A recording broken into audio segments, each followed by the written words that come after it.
नमस्कार दोस्तों, आपका स्वागत है बुक पर्ल्स में। आज हम बात करने वाले हैं एक ऐसी किताब की जो आपकी जीने का नज़रिया ही बदल सकती है। क्या आपने कभी महसूस किया है कि आप अकेले हैं? कि जिन लोगों को आप अपना समझते थे वो भी किसी न किसी दिन आपसे दूर हो जाएंगे? क्या जिंदगी में एक डर हमेशा बना रहता है कि कल का क्या होगा? अगर हाँ, तो आज की ये वीडियो आपके लिए ही है। आज हम पढ़ेंगे एक ऐसी किताब जो हमें सिखाती है कि कैसे बिना किसी सहारे के जिया जाए। किताब का नाम है बुद्ध कहते हैं बिना सहारे जीना सीखो, कोई नहीं अपना। ये सिर्फ एक किताब नहीं है, बल्कि जीवन जीने की एक कला है। एक ऐसा दर्पण है जो हमें हमारी असलियत दिखाता है। तो देर किस बात की, आइए भगवान बुद्ध के उपदेशों की इस अनमोल पुस्तक में समाये जीवन के सबसे बड़े रहस्य को जानें। चलिए शुरू करते हैं। दोस्तों, ये किताब हमें सबसे पहले एक बुनियादी सवाल से रूबरू कराती है। सवाल ये है कि हम दुखी क्यों हैं? हमारे मन में बेचैनी क्यों है? बुद्ध कहते हैं इसका सबसे बड़ा कारण है हमारा किसी न किसी सहारे की तलाश करना। हमें लगता है कि कोई न कोई हमारा होगा, कोई हमें संभालेगा, कोई रिश्ता, कोई पद, कोई धन या कोई इंसान। पर जब वो सहारा डगमगाता है, जब वो इंसान हमसे दूर हो जाता है या वो पद जला जाता है, तो हम टूट जाते हैं। हमारा पूरा का पूरा अस्तित्व हिल जाता है। क्यों? क्योंकि हमने अपनी नींव ही किसी और पर रख दी थी। अध्याय 1, कोई नहीं अपना, इस सच्चाई को स्वीकार करना। ये किताब का सबसे कठिन लेकिन सबसे ज़रूरी हिस्सा है। कोई नहीं अपना, ये सुनने में बहुत क्रूर लगता है ना?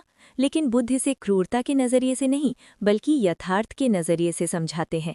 मान लीजिए एक पेड़ है, उस पर कई पक्षी आते हैं, घोंसला बनाते हैं, बच्चे पालते हैं, मीठा गाते हैं।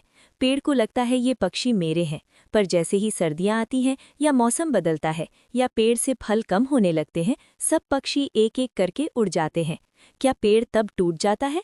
नहीं, क्योंकि वो जानता है कि पक्षी मेरे नहीं थे, वो तो बस मेहमान थे।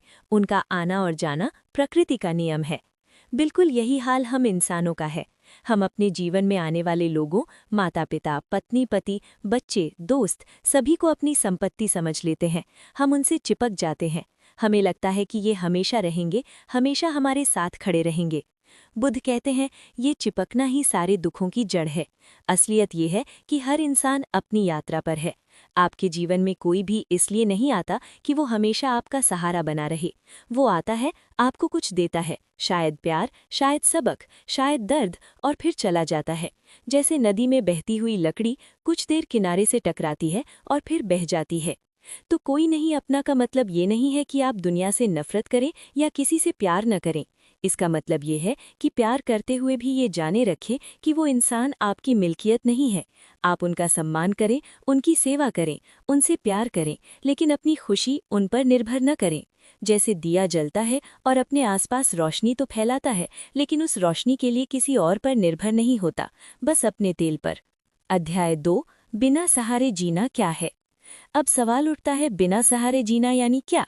क्या इसका मतलब ये है कि हम अकेले रहें, किसी से बात न करें, घर छोड़कर जंगल चले जाएं? नहीं, बिल्कुल नहीं।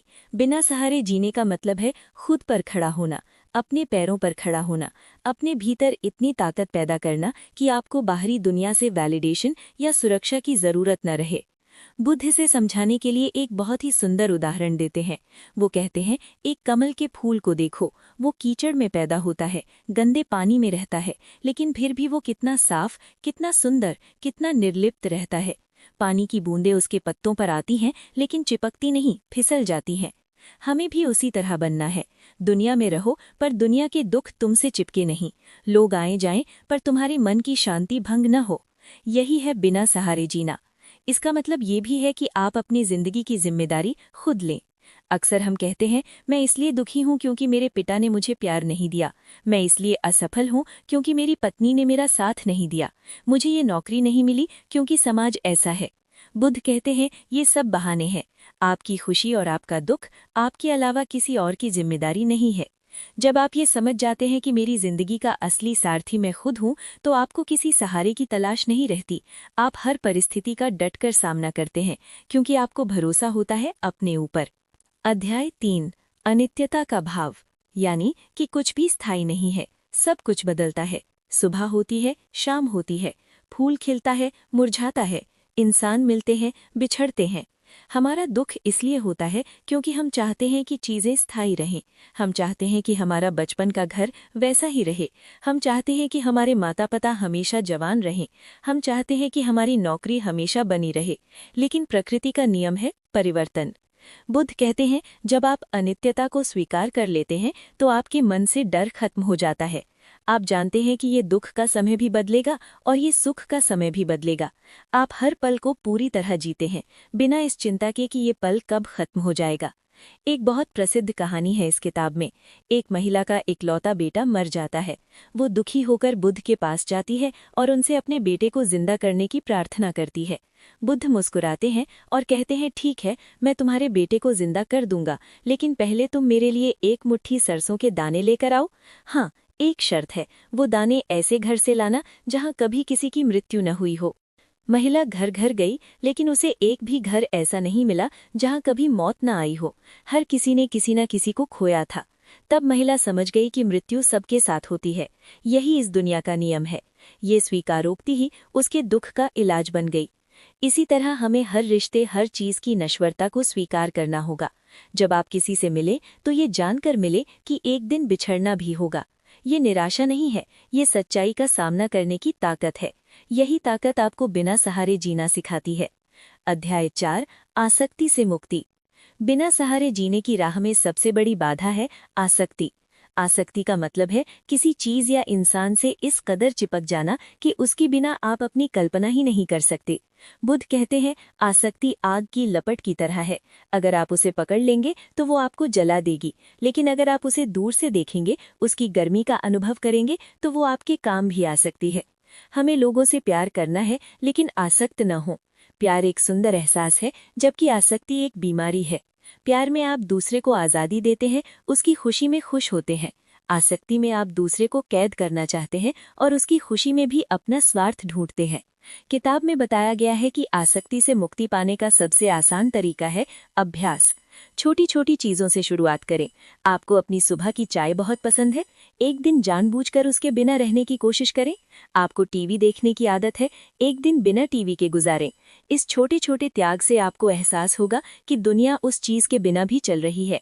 यही एहसास धीरे धीरे आपको बड़ी आसक्तियों से मुक्ति दिलाएगा। अध्याय 5, अपने भीतर का दीपक बनो। अप्पु दीपो भव, ये बुद्ध का सबसे प्रसिद्ध उपदेश है। इसका मतलब है अपने भीतर का दीपक बनो, यानी अपना सहारा खुद बनो। किसी बाहरी रोशनी की तलाश मत करो। ये किताब हमें समझाती है कि जिस शांति और खुशी को हम बाहर ढूंढ रहे हैं, वो हमारे भीतर ही मौजूद है। जैसे समंदर की गहराई में हमेशा शांति रहती है, चाहे ऊपर कितनी भी लहरें क्यों ना उठ रही हों। उसी तरह हमारे अस्तित्व की गहराई में शांति का एक अटल स्रोत है। लेकिन हम उस गहराई में जाते ही नहीं। हम हमेशा सतह पर ही भटकते रहते हैं। हम लहरों से लड़ते रहते हैं। हम सोचते हैं कि ये लहर शांत हो जाए, ये इंसान मुझसे प्यार करने लगे, ये नौकरी मिल जाए तो मैं खुश हो जाऊंगा। बुद्ध कहते हैं, ये एक भ्रम है। असली शांति बाहर नहीं, भीतर है। उसे पाने के लिए आपको मेडिटेशन या ध्यान का सहारा लेना होगा। ध्यान का मतलब है अपने मन के शोर को शांत करना, अपने विचारों को बहते हुए देखना, लेकिन उनमें बहना नहीं। जैसे आप नदी के किनारे बैठकर पानी को बहता हुआ देखते हैं, वैसे ही अपने विचारों को देखें। जब आप ध्यान के अभ्यास से अपने भीतर की इस शांति से जुड़ जाते हैं, तो आपको एहसास होता है कि आप पूर्ण हैं, अकेले नहीं। आपको किसी और के आने की ज़रूरत नहीं है, आप खुद में ही संपूर्ण हैं। यही वो अवस्था है जहाँ बिना सहारे जीना संभव हो पाता है। अध्याय 6, कर्म का सिद्धांत और जिम्मेदारी। बिना सहारे जीने का मतलब ये भी है कि आप अपने कर्मों की जिम्मेदारी लें। बुद्ध कहते हैं, आप जैसा बोओगे वैसा काटोगे। ये कोई सज़ा नहीं है, ये प्रकृति का नियम है। जैसे आम का पेड़ लगाओगे तो आम ही मिलेगा, नीम नहीं। हम अक्सर अपनी समस्याओं के लिए दूसरों को, भाग्य को या ईश्वर को दोष देते हैं, लेकिन बुद्ध इस दर्शन को पूरी तरह खारिज करते हैं। वो कहते हैं, आप जहाँ आज हैं वहाँ आप अपने पिछले कर्मों की वजह से हैं, और आप कल जहाँ होंगे वहाँ आप अपने आज के कर्मों की वजह से होंगे।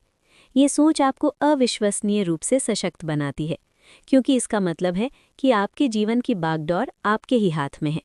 अगर आपको अपना जीवन बदलना है तो आपको अपने कर्म बदलने होंगे। किसी और से मदद की उम्मीद मत करो।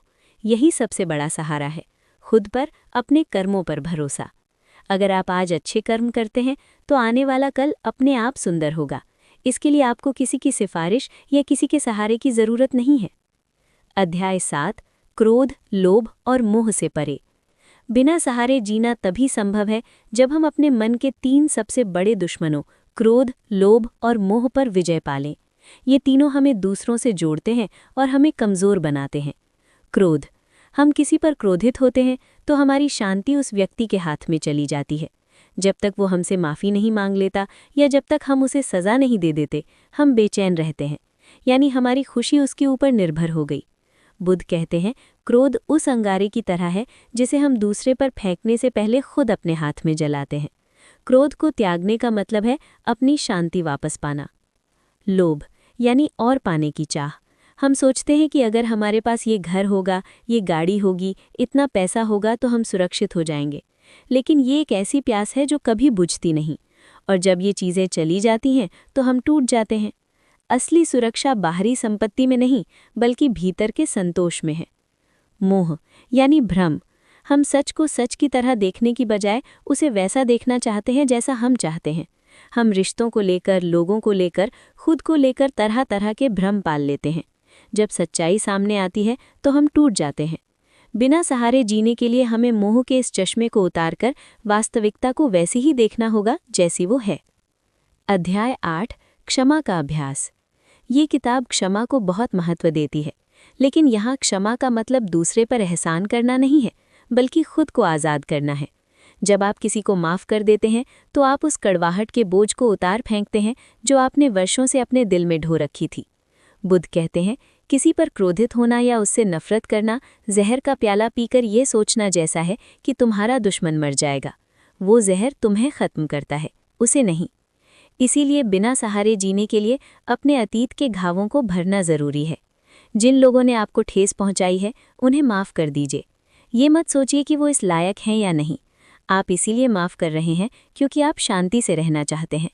जब आप माफ़ कर देते हैं तो आप अपने अतीत के बंधन से मुक्त हो जाते हैं और वर्तमान में जीना शुरू करते हैं। अध्याय 9, मृत्यु का स्मरण। ये विषय थोड़ा गंभीर है, लेकिन बुद्ध के अनुसार ये सबसे महत्वपूर्ण है। बिना सहारे जीना सीखने के लिए मृत्यु को याद रखना बहुत ज़रूरी है। हम मृत्यु को भूल कर जीते हैं। हम सोचते हैं कि हमेशा रहेंगे।